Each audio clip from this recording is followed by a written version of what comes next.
I in don't my know. own We'll home, figure it I out had when we my get own there. We're winging designated it. space to smoke. If I think about it, it really was like I was punishing Called myself. who? A friend of mine said, No. why wouldn't you just Okay. try the Juul? And so I went out and I bought one. The idea of going back to smoking, I couldn't even imagine Okay. doing that. I don't think anyone, including myself, Okay. thought that I could. Shannon, how long? Carolyn made 8 seconds, 576. Hang on. Jet. You are up, RMMC. .com. Warning, this product contains nicotine. Nicotine is an addictive chemical.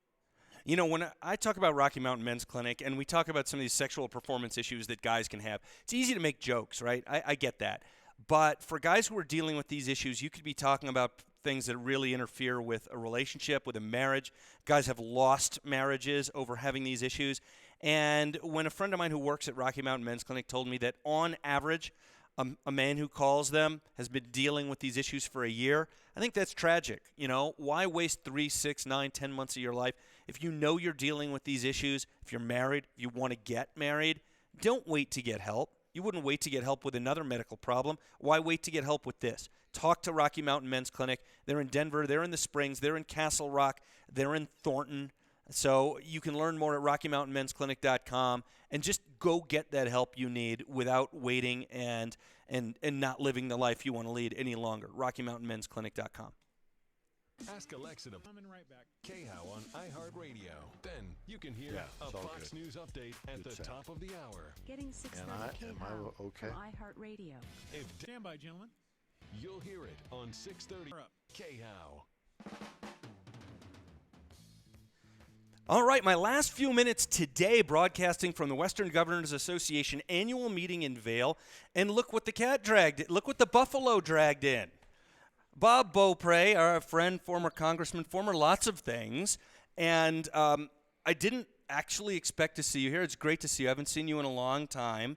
And you told me that you're here with Western Way. And why don't you tell us briefly what that is and what you're doing, and maybe really emphasize, because I think a lot of people don't get this, that there is an enormous intersection between political conservatives and environmentalism. And a lot of people somehow think that environmentalism is only the province of the left, which is so not true.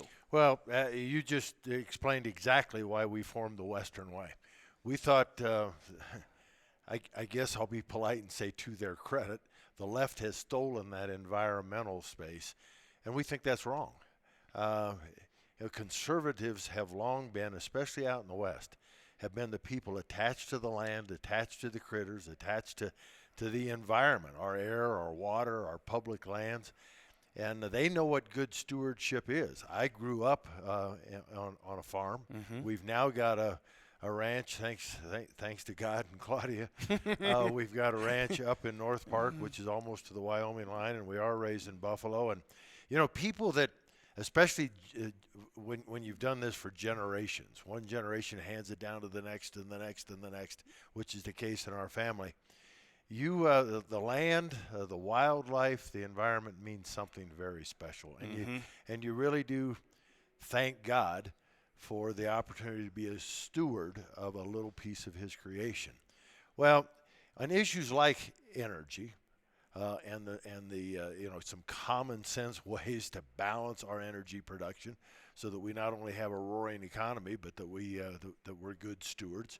On issues like our water, our wildlife, our access to public lands, I think the left has dominated, and I don't think we've gotten good policy out of that. Mm-hmm. So we're forming an alliance. In fact, the alliance is formed with elected officials and other interested folks like myself throughout the western states, thus the name, the Western Way, to give voice to some of those common sense, good traditions, as well as science-based solutions to what we ought to be doing with this precious place we've been given to live.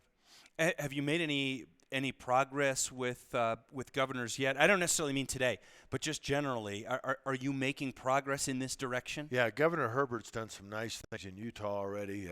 Nevada's doing some cutting-edge things. Arizona has. And I have to give a nod to Colorado. Mm-hmm. We've done some very good things relative to energy policy, some that I don't think are so good, like 181. Right. Not a fan of that at all.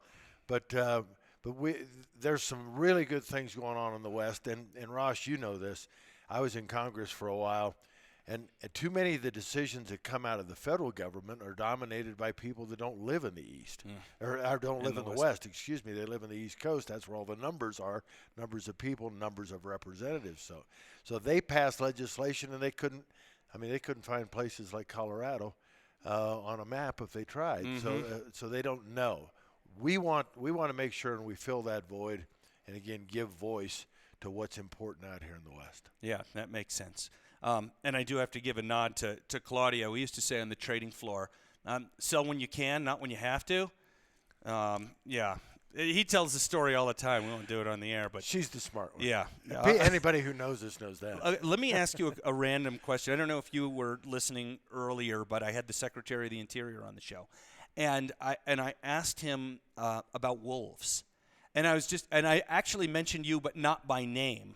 Said a friend of mine, has a ranch with a lot of buffalo, and I actually don't know whether wolves are an issue or close to being an issue for you on your ranch. Are they? Might they be? Well, we have them, and some of the wildlife experts. I don't know about David, Secretary Bernhardt.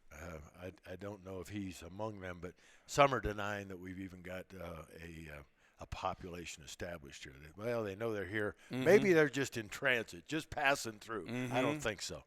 I'm not the biggest fan of wolves. Most cattlemen, sheep ranchers, buffalo ranchers aren't. We've not had a problem yet, but they're not running in packs yet. They're not numerous enough yet. There's probably much easier game for them to take down than buffalo. They'll take down a weak one. There's no doubt about that. But as the cattlemen worry about coyotes and their baby calves, you don't want to mess with a mama buffalo. The coyotes leave them alone. Right. But wolves are a whole different thing. So I'm very nervous about the integration of wolves. That's part of my DNA too. Old habits are hard to break. I've never been a big fan of wolves around livestock.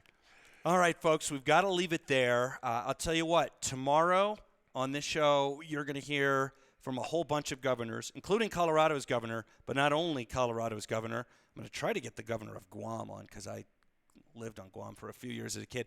But in any case, I'm Ross, broadcasting from the Western Governors Association annual meeting in Vail. We will do more of this tomorrow. Thanks a lot for being here. Talk with you in 20 hours. Thank you. Bye-bye. Bye. I'll get you in the other room. Okay.